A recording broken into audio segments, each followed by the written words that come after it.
This video is slated to appear on my channel on the Sunday after Christmas 2024.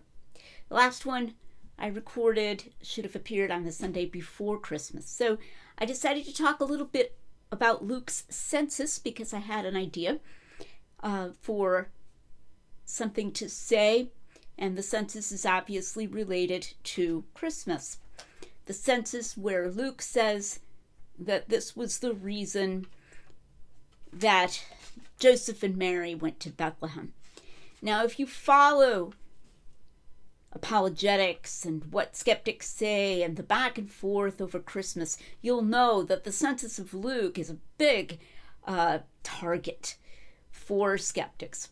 And they just go after it. That, oh, this is stupid. Luke invented this to make Mary and Joseph go to Bethlehem because Jesus was supposed to be born in Bethlehem.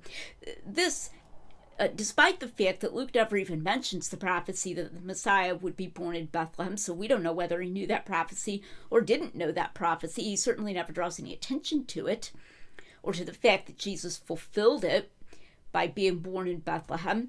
So the invention of an entire census for that purpose really doesn't make a whole lot of sense.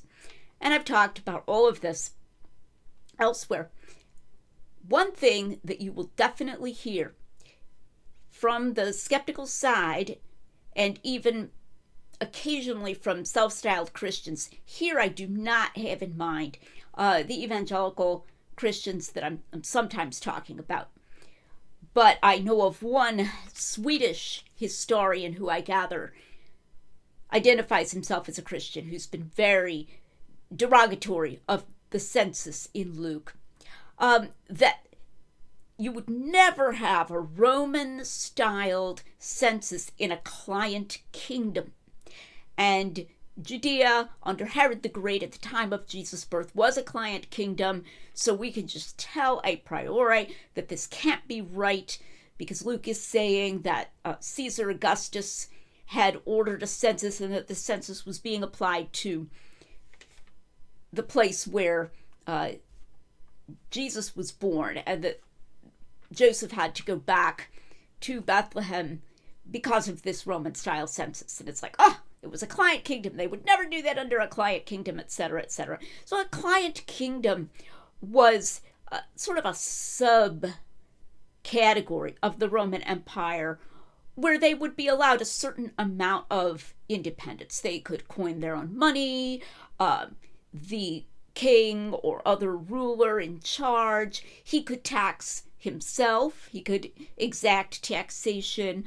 And sometimes in matters of religion or whatever, the Roman Empire would maintain somewhat of a hands-off stance. So there was a certain amount of local sovereignty, as you might say, under a client king. And so, since Herod the Great was a client king, it's like, no Roman census would ever be taken. They're very dogmatic, very, very dogmatic about that. Several years ago, I had a debate about Jesus' birth with a skeptic named Jonathan Pierce, and that can still be found online as far as I know. And then I wrote more about the census in the aftermath of that debate because Pierce wrote something more about the census in the aftermath of that debate, and he said that there's just this big blunder that's been made. There's actually, I'm saying, a example of a Roman-styled taxation being carried out in a client kingdom in the year 36 AD, so after Jesus' birth. The client kingdom of Cilicia, Trachea. The client king was Archelaus. He's one of several people by that name, by the way. So you gotta be sure you're talking about the right Archelaus. And Tacitus, the Roman historian Tacitus, tells us that a tribe known as the Cliti revolted they revolted against Archelaus because of the carrying out of a Roman-styled taxation, the census, and then they had to pay a certain percentage and so forth. They were being taxed according to the Roman usage. So this is a client king, a client kingdom, Cilicia, Trachea, And this revolt, because the Cliti didn't like that, and the Roman legions came in and put it down. They put down that revolt. So we don't know whether Archelaus had this bright idea to tax them according to the Roman usage, or whether Tiberius, the Roman emperor, had the idea, or whose idea it was. But the fact remains that in a client kingdom, a Roman-style taxation system was being carried out and was in fact enforced by the Roman legions when that tribe revolted against it.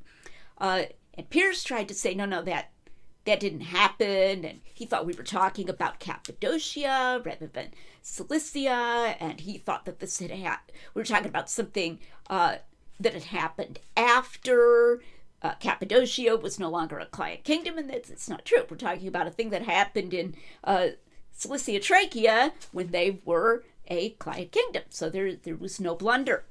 So we actually have a counterexample to this. A priori, nothing Roman-styled census taxation would never take place in a client kingdom. We have an actual specific, actually it could, right there. All right. Not very long ago, a correspondent wrote to me for the first time. This was our first correspondence. And he lives in Sweden. And he said that there's a historian, very famous historian in Sweden named Dick Harrison, and that Harrison had been very negative about the census in Luke and said that this was invented.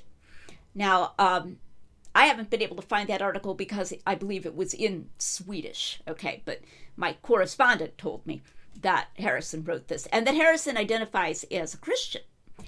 And the person writing to me had actually written to Harrison and had said, this isn't so far-fetched, defending the census in Luke. And Harrison was very dismissive, according to the quotations given in the email that I received. He literally said, no, it's only fundamentalists who try to say that the census could have occurred. A census would not occur under a client king. And the correspondents tried to give the Cliti example, and apparently, Harrison just blew it off. Sorry, no, only if you're a fundamentalist. There's a classicist named Thorley, whom I've recommended before on this topic, and just writing a very sober classicist article, not sounding like any sort of fundamentalist. In fact, he hypothesizes Luke may have made a mistake between the names of two governors. So he's, not even taking any kind of an inerrantist approach. And so if this is correctly quoting Harrison, he was really being dogmatic. He was really being dismissive and just calling anybody who disagreed with him and who thinks that the census in Luke is historical a fundamentalist. Just insulting. Despite apparently calling himself a Christian. So I thought of this analogy and I wanted to bring it up. This is a cautionary tale about a priori history that I think is pretty cool. I'm pretty pleased with this analogy. So, when you hear skeptics or self-styled Christians who don't want to be thought of as fundamentalists or whatever saying this, you would think from the way they talk that we actually have some kind of document called A Manual for Governing Client Kingdoms, applicable to Caesar Augustus and any other Roman emperor. Thou shalt not carry out a Roman-styled census in any client kingdom. Thou shalt not, like it's just spelled out. This would never happen in client kingdoms. We don't have anything remotely like that. And as already pointed out, we actually have a counterexample to such a universal negative. But we certainly don't have some kind of written document laying out that this would never be carried out in a client kingdom. So the confidence of the people who are being derogatory about the census in Luke and dismissing its historicity is based apparently on some kind of argument from silence, which doesn't even work on its own terms because there's a counterexample, and evidence of some degree of independence within client kingdoms. And then from that, they're just extrapolating to this absolute prohibition on a Roman census within a client kingdom. It's just wildly overstated. But suppose for a moment that we actually had a document that said a Roman census shall not be carried out within a client kingdom. We don't have it, but suppose we did. We still should not dogmatically assert that this would never happen in the face of an apparently credible report that it did. Sure, would it be some evidence? Yes, it would be some evidence. Our evidence at that point would be mixed, a lot more mixed than what we have now, when we have no evidence of a prohibition on a Roman census in a client kingdom, like some kind of prohibition. We have no evidence of that. So if we had a document, at least the skeptics would be on somewhat stronger ground. But we should still be cautious. Why? Because written guidelines that outline some kind of government restraint and require government restraint and government deferral to local government, higher level deferral to local government, and government guarantees of freedom and so forth. Those are not always followed. So a very obvious example here would be the fact that during the time of the Soviet Union, Russia's constitution guaranteed freedom of religion, but there was no freedom of religion in the Soviet Union. So, in Russia, Soviet Russia. So if someone said, oh, that report of, Christians being sent to the Gulag must be made up because, look, here we have this guarantee of freedom of religion in the Russian constitution, he would be being overconfident. He would be going against concrete, boots on the ground evidence of what was really going on, as opposed to what was in theory not supposed to go on. But I have a more contemporary example.